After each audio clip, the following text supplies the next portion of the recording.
It's Friday, and I'm back with the next in our Fanzine Friday series. Today we're taking a look at The Apprentice number 5 from 1979. Please stick around. I'm AZ Mountaineer, and this is our channel, Old School Rules, where we celebrate the community of old school gamers and grognards who like classic RPGs, miniatures, magazines, and everything that goes with it. Each week on the Fanzine Friday series, I take a fanzine from my collection off the shelf for a closer look. Today, from the summer of 1979, we're taking a look at The Apprentice, number 5. Hope you enjoy the video.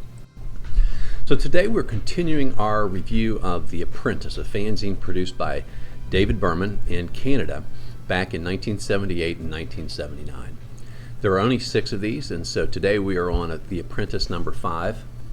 It is now a glossy cover, like legal size paper folded in half. It sort of gives it this square look, which is a little bit different than what we see in a lot of the smaller journal sized fanzines. The first thing I want to do is just mention his editorial, where he talks about the fact, he's reflecting on the fact he's starting his second year. He thanks everybody for their contributions and support and talks about how much the fanzine has improved in terms of its size, in terms of the quality of the print, the cover, the art, the contributions, etc. And I think that's a fair comment. I think it's getting better and better. And unfortunately, when we see next time in The Apprentice number 6, it's become, I think, quite a good fanzine and then just ceases publication. I wanted to read this part at the bottom. As I enter my second year of publication, I'd like to thank all the people who have become part of The Apprentice. The family, friends, contributors, drivers, printers, mentors, proofreaders, subscribers, distributors, retailers, typists, critics, parentheses, yes, you too, Gary Gygax, game designers, gophers, staplers, folders, iced tea makers, and of course all the readers. And he says he's now in 10 countries around the world. It's been fun, and there's more to come. And unfortunately, I'm not really sure what happened. This one does not at all look like it's running out of steam. It's getting better and better. He remains enthusiastic here in the next issue, and then it just stops. So I've got to, hopefully someone out there can tell me, or I can do some digging and figure out what happened to David Berman's fanzine. The cover art continues to be done by Bruce Wright. I like this one. This is probably really like the first cover and this one as well. They're probably my favorite 2 of all the covers they do. I really like this assassin here on the front who's tucked down behind. I assume he's tucked down behind the altar and the chest, and that this cleric and halfling who are there, like an adventuring party or whatever, are unaware of his presence. I just think, anyway, I like this art quite a lot. Okay, let's take a look at the table of contents. You've got the editorial. I mentioned the Fantasy Roleplay Forum, which is Ed Simbalist, the second half of his article. He's talking about chivalry and sorcery and how you can use the world from novels, fantasy fiction, and he picks Tolkien, and how to use that as a background to create your own world based on the rules of a particular game. Galadriel's Mirror we'll talk about. That's the convention and publication update. There's a advertisement in here from RAFM, RAFM, the Canadian Miniatures Company, advertising that they're now selling Ral Partha figures in Canada. Heir of CalQuest continues. This is Jason Byers' fantasy fiction I've been talking about. I like it. So we've got our protagonist who survives. He's going after the people who did him and his now deceased partner wrong. And you remember he called upon his god's power to punish them, killed the leader, and he was repulsed, wanted to stop. The god said, no, you've called me out for revenge, and now we're going to go get these guys. And so now he's compelled to continue to go after them. Some of them have already been killed. He catches up to some in this particular installment. There's a fight. He ends up killing the guy he's after and some others, but he gets poisoned, and then he wakes up in his bed, trying to recover from the poison. He calls on his god to help him, and at the very end, the town guards come in and get him and take him in front of the king to stand trial for apparently for killing people and also for being possessed by his god. So that's what's coming in the next the resolution of that comes in the next fanzine. Spellcasting system by Rene Steenbergen is a new new idea of how to do spell casting. And then we've got the Evil Base of Baragon. That's our adventure, which also has a new monster, new magic items. Scribes and Scrolls are reviews, and this time they review 2 games put out by Simbalist. One is Bireme Galley, which is a naval combat game, which they say could be used in connection with your role-playing game, you know, if you want to have naval combats, or you can just play it. It's designed just to be played by itself. But they found it to be very well done. And the other one is the expansion to Chivalry and Sorcery, Swords and Sorcerers. And they found that one to be, I think, pretty good if you wanted to add some more stuff to your game. Then there is a review of the Dungeoneer fanzine, which we'll talk about. Richard Best has an article about what's he wearing, literally, what is an NPC wearing. Heraldry, which is an article in the campaign trail.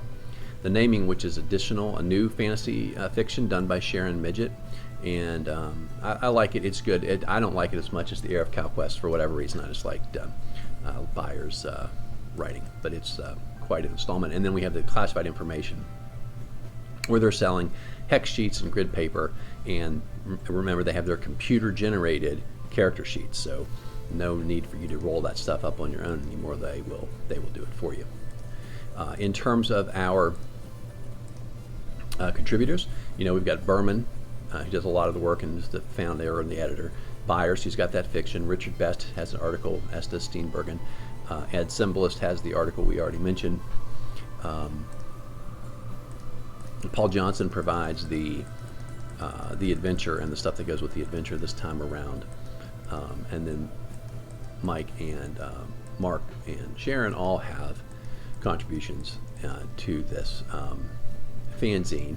Then in terms of art, Bruce Wright does the cover again, and he does, of course, the logo for the Apprentice. Dave Sweet, Pierre LaCroix, Keith Burnage, Paul Voss all do art, and we'll try to point that out when we get to their art here in just a minute. Here is their table of contents, which I usually include just to show you the art, and once again, this art is by Keith Burnage. Here is Ed Simbalist's article, where he talks about using Tolkien and Chivalry and Sorcery. I thought it was okay. I think it's kind of obvious you can take inspiration from other people's novels and use it in your game. He gives you an example of exactly how he would do that and tie it to the rules. I always like Galadriel's Mirror. For someone who likes fanzine and this old history stuff, this is always fun. So Gen Con 12 is being held in Kenosha, Wisconsin. In terms of magazines, we have one called The Comet Dust Rag, which is going to be a new fanzine focused on sci-fi role-playing, a lot like The Apprentice, he says. The Journal of the Traveler's Aid Society, which is a new fanzine for Traveler. Then there's one called Kescania, I think. I've not heard of before. It says it's new. It's for wargaming and medieval fantasy role-playing. And from David Brockington in Canada. So I'm going to try and track this one down. Never heard of it before. And then they mentioned the Underworld Oracle, which is done by Lou Nisbet, and I'll put a tag up here if you want to go back and look at what I did. That was one of the first ones I looked at. One of my favorites. I love it. It's a really good one. And then he announces that he went to Cannes Games Convention. He thought it was getting better, and he gives some thanks to people that were there. The article by Rene Steenbergen is Spellcasting System. I've mentioned, the thing, probably like the number one thing people always want to fiddle with is the magic user spell system in Dungeons and Dragons. So here's her idea, and essentially they take the experience level of the magic user down the left, the level of the spell across the right, and that gives you a base percentage chance that you can cast the spell correctly. Then they have, if you have a really high intelligence, you can get a bonus. If the DM feels like you are in a high panic situation, like you might get nervous or stressed, and you make them roll to flub, essentially. And if you miss but you're within 10, then the magic will go off, but some unexpected effect occurs. So you roll d20, and they've got a little chart about what happens there. It can be anything from half damage, double damage, goes hit wrong target, delayed when it goes off, and so on. A bunch of different effects, and that in and of itself, I thought was the chart of what could happen if you want to have effects where the spell, it's not either success or failure. if you sort of like Wild Magic, that came up in 2nd edition, right towards the end. The chart itself is actually pretty good and pretty well thought out, not over the top at all. So here's our adventure, Marbus and Baragon, and I believe LaCroix has done this art here. So this is the Evil Base of, I say Baragon, Paul Johnson, and pretty typical plot. Evil gods, and that's what Marbus is the god that Baragon worships. The evil gods are mostly banished. Most of the worshippers have been, rounded up and gotten rid of. But then there's word that there's this evil cleric Baragon who is nearby and is building up an army of orcs and goblins and other things. And so you are, off to find his lair and destroy him. And this is the ecology and the logic and everything about the dungeon design is really good. This is probably one evening. It is not overly complex. It's not going to take you a horrible amount of time. It's straightforward, exactly what you would think, you'd be getting into with that kind of plot. It's at most one session for your campaign, but you could easily drop this kind of thing in pretty much anywhere. And I thought it was pretty well done. He does have a new monster called the Lion Men. And so these are human beings that have become post-death these lion creatures. I guess they weren't very good servants of Marbus. And so they sort of get a head that looks lion-esque and claws out of their hands, and they can be kind of a extra tough attacker. And certainly something new and unexpected, right? Then we have the new magic item, the Shield of Destinies, which is also an evil cleric's shield. And if you choose to say, I want to look deeply into the surface of the shield, it basically can drive you crazy. It can cause fear, lower morale, not only of people around it, but also the cleric holding it for whatever reason. So anyway, that's the new magic item. I don't think much anybody would want it. Only clerics can use it effectively. Now, that David Berman has looked at the Dragon magazine, White Dwarf, and Different Worlds, and now he looks at the Dungeoneer, one of my favorite fanzines. That's the one I started with. I'll put a tag up here. The very first fanzine I looked at was the Dungeoneer. I still think the original Dungeoneers, 1 through 6, that were done by Jaquays, that's the gold standard. And he made an interesting observation. In that video I said I thought it might be the first one, and of course I was wrong. Alarms and Excursions was out there, but there were several others that had been in existence. He sort of says, yeah, but the Dungeoneer is the first time someone tried to create a journal size, product that sort of looked like the D&D books at the time, and tried to make something you could sell at the retail level. The idea that the local bookstore, lots of bookstores around the country, would carry and sell this, and that was something different that Jaquays did. I don't know if that's true, that Jaquays was the first one to do that, but certainly that's an interesting way of looking at the new ground that was being broken. He gives a lot of credit, just like Lou Nisbet and the Oracle, inspired by the Dungeoneers, what made them decide, hey, I want to do a fanzine too. He loves it. He says, it was really good at the beginning, even though it was sort of an amateur effort. It was professional quality. And now, of course, it's moved to Chuck Anshell, and then it's going to end up being run by Judges Guild. And he says he likes the fact that it continues to be a very friendly, personal product that gamers can feel like they can make contributions to, and that they're encouraged to be a part of. So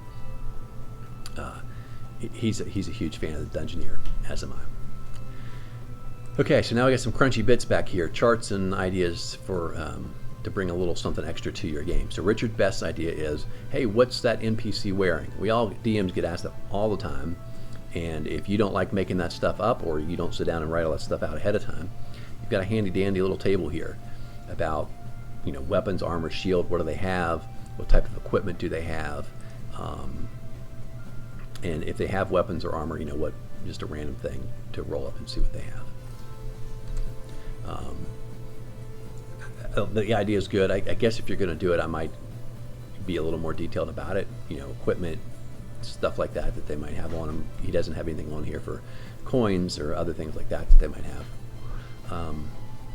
Then Marc Tyrrell has the campaign trail, idea for your campaign called heraldry, and he just says, something he was interested in and learned about, and he writes an article to tell you a little bit about the history of that and give you some ideas of what he's learned that you might use if you want to start using, those kind of banners and so forth on people's shields or whatever in your home campaign.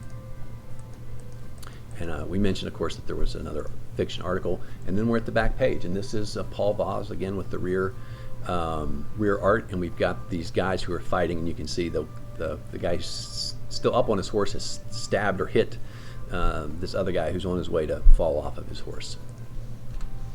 That's it for The Apprentice number 5. Another great fanzine from our friends up north in Canada. I've enjoyed it quite a lot, and next week I'm going to have The Apprentice number 6, and that'll round out this fanzine. Hope you guys are enjoying the series. Hope you're subscribed. If you have friends who might like this content, please send them our way. Hopefully they'll be subscribers as well. You all have a great weekend, and until next time, keep rolling.